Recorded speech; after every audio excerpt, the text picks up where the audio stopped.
Shortcut trick सांगते, तुम्हाला कदाचित माहित पण असेल. ओके, आपण क ला काय घेतो? क ला के ए. मग आपण ख ला काय? ख ला के एच ए घ्या. ग ला जी ए.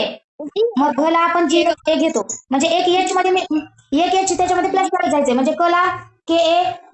एक मिनिट, एक एच तुम्हाला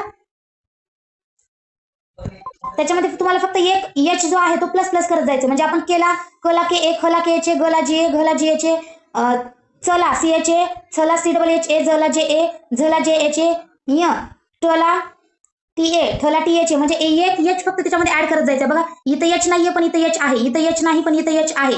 ओके, येते का लक्षात? आपण च ला काय करतो? सी एच ए घेतो. मग छ ला एक एच वाढवा, तेच स्पेलिंग आहे पुढं छ. ज ला आपण जर समजा जे ए घेतलं तर झ ला काय करायचं तुम्हाला? जे एच ए घ्यायचं. फक्त एक जो एच आहे ना तो वाढवत जायचं. त्याच्यामुळे पाठ करायला खूप मजा येणार आहे बरं का. हे बघा, खूप मजा येणार आहे. म्हणजे क ला के, ख ला के एच ए, ग ला जी ए, घ ला जी एच ए, च ला सी एच ए, छ ला सी डबल एच ए, ज ला जे ए, झ ला जे एच ए. इतकं आम्ही लहानपणी हे पाठ करायचो ना, खूप फास्ट. कारण आम्हाला उलट्या हातात छड्या होत्या हे जर नाही पाठ केलं तर. काय त्याच्यामुळे आम्हाला त्यावेळेसच खूप परफेक्ट इंग्लिश वाचता आली, कारण आम्ही हे परफेक्ट केलेलं होतं.